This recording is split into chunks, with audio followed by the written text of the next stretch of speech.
Today, I'm going over the section in Chapter 6 called The Relinquishment of Attack.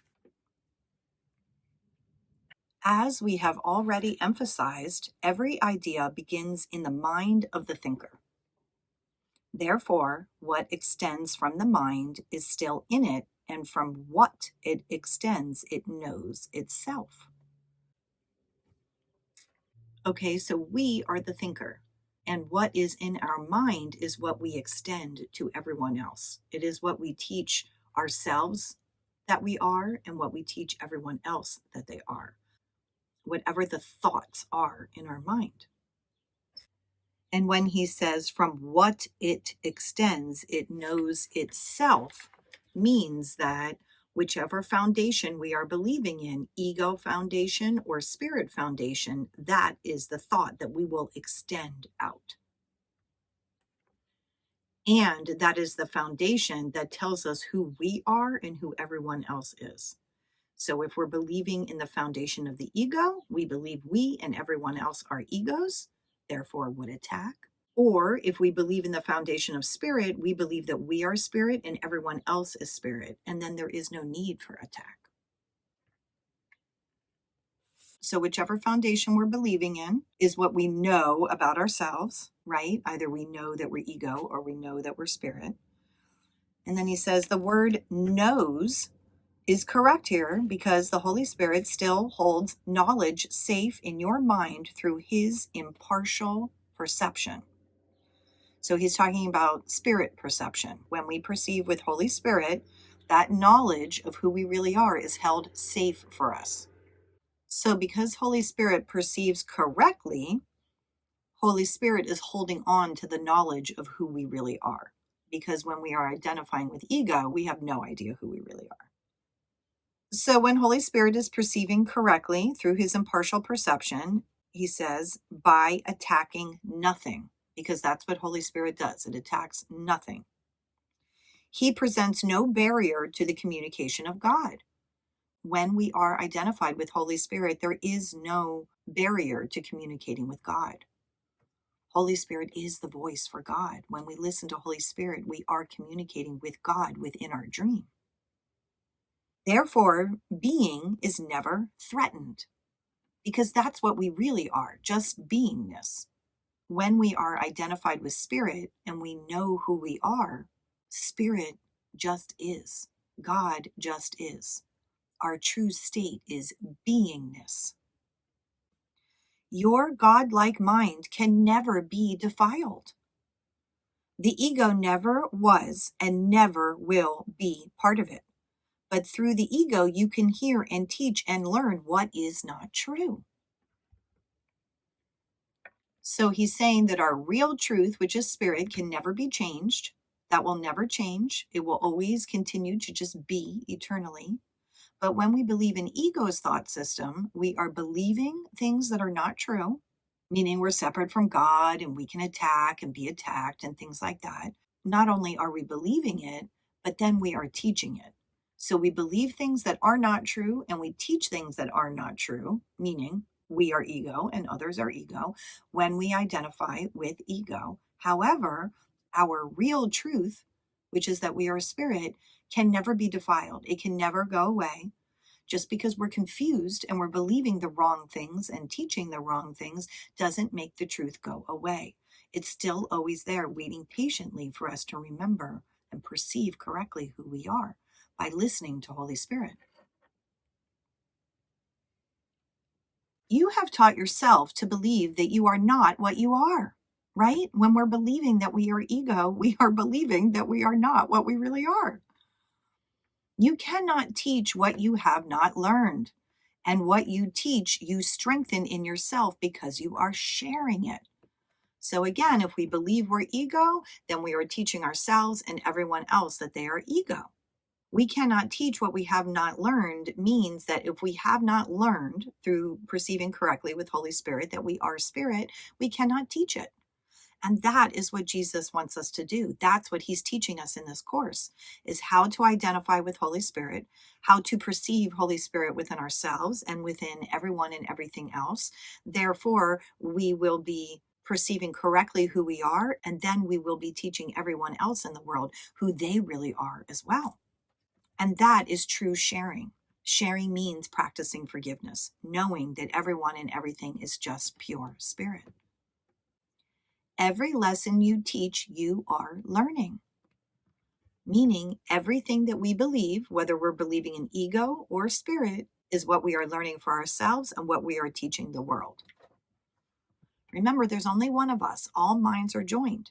So what we believe we are is what we are teaching everyone else that they are. So the way to be a miracle worker and to learn what Jesus is teaching us here, and also to teach it, to share it with our mind, with our belief system, means identifying with Holy Spirit, letting Holy Spirit heal our mind, letting Holy Spirit tell us who we really are, because we're confused. We forgot. We think we're egos. We think everyone else are egos. We think we can be attacked, and it's not true. So when he says every lesson you teach, you are learning, that also means that we have another now moment, every single moment, to learn and to teach again. So if we forget and we identify with ego and we forget who we are and we forget who everyone else is, it's okay. We always have another now moment to choose again and to learn and to teach again that we are spirit. That is why you must teach only one lesson. If you are to be conflict-free yourself, you must learn only from the Holy Spirit and teach only by Him.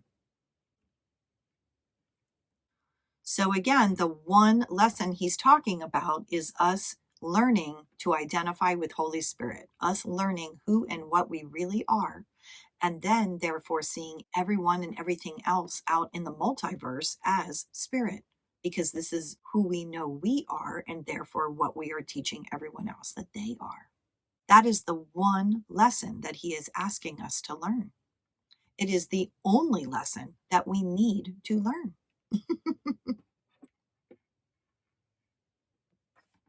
You are only love. But when you deny this, you make what you are something you must learn to remember. So we are spirit, we are love and only love. But when we deny it and believe that we are ego, we must learn to remember who we really are. And how do we do that? By giving our mind to Holy Spirit. I said before that the message of the crucifixion was, and he puts in quotes, teach only love, for that is what you are, end quote. This is the one lesson that is perfectly unified because it is the only lesson that is one. So we are all one and we are all love. Only by teaching it can you learn it. And the way that we teach it is by believing it in our mind. It's not what we say. It's not what we're going around telling people. It's what we're believing in our mind. And if we believe that others are spirit, we are teaching it because all minds are joined. So what we believe within ourselves is what we will be teaching ourselves and everyone else. And we only have two choices. We have ego or spirit. So you're either teaching yourself and everyone else that they are ego and separate, or that they are spirit and whole. And then he says, in quotes, as you teach, so will you learn. If that is true, it is true indeed. And do not forget that what you teach is teaching you, and what you project or extend, you believe. All more words to say what I just said. Whatever we believe we are is what we believe everyone else is. And our two choices of belief are ego or spirit. The only safety lies in extending the Holy Spirit, because as you see His gentleness in others, your own mind perceives itself as totally harmless.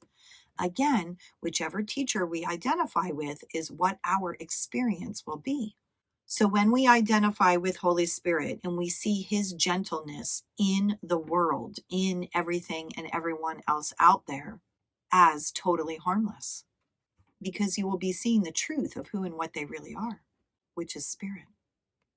Once it can accept this fully, it sees no need to protect itself. right? Because the only reason we feel like we need to protect ourselves is because we believe we are being attacked. And the only way that we would believe that is if we are identifying with the ego. The protection of God then dawns upon it, assuring it that it is perfectly safe forever. This is what we are all desiring. We want to feel safe. We want to feel loved. And there is some part of our mind that remembers that that is our truth. That is us hearing Holy Spirit whispering to us, calling to us. But because the ego is so loud, and this is the voice that we are used to listening to, it takes dedication. It takes using each of those now moments that we always have to choose again, to choose spirit.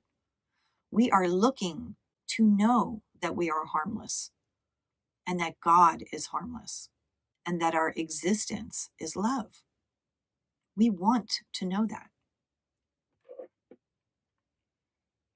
So when we identify with spirit, we know that we are perfectly safe forever. The perfectly safe are wholly benign. They bless because they know that they are blessed.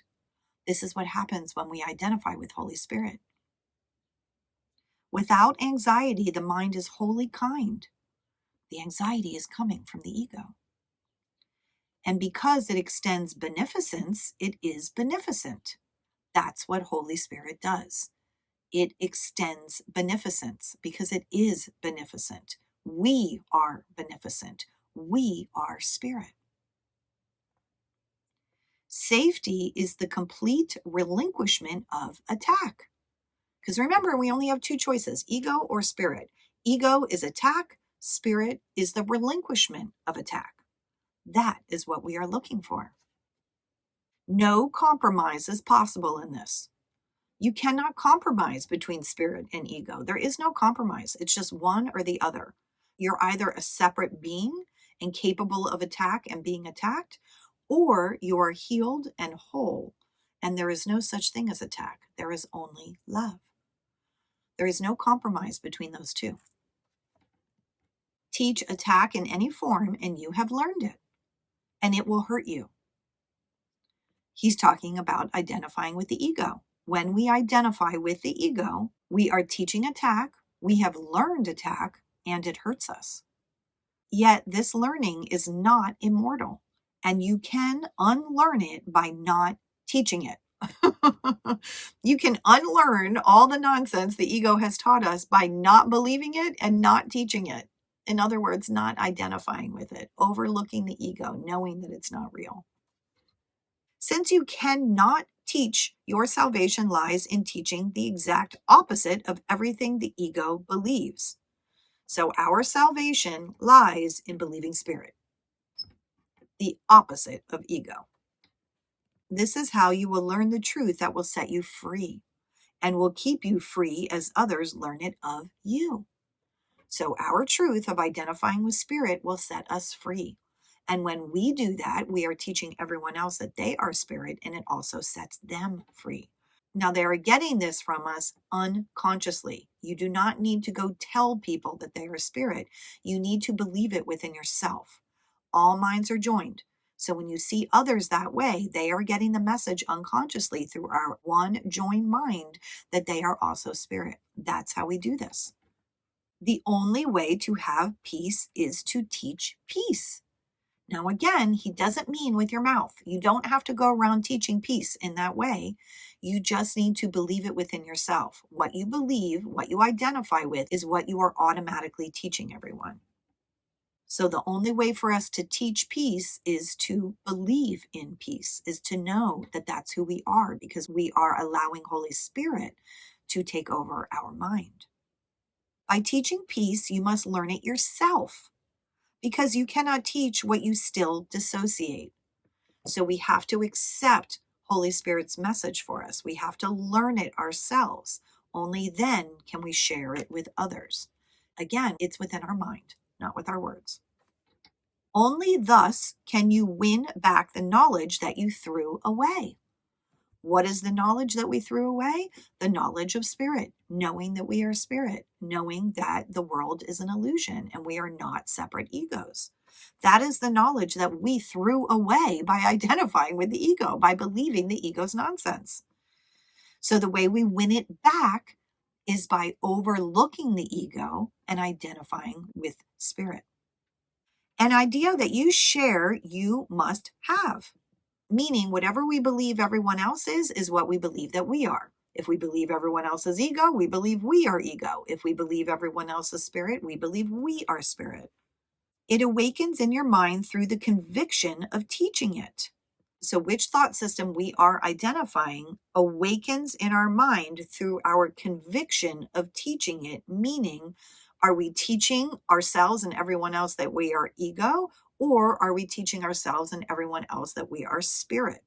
Our conviction of our belief is what determines what we are teaching ourselves and everyone else. Everything you teach, you are learning.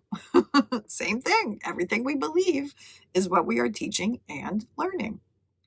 Teach only love and learn that love is yours and you are love. That is Jesus's message to us, to identify with Holy Spirit. And when we do that, we will be learning that we are love, that love is ours, that everyone and everything else out there is love. And therefore, we are learning and teaching only love when we do that.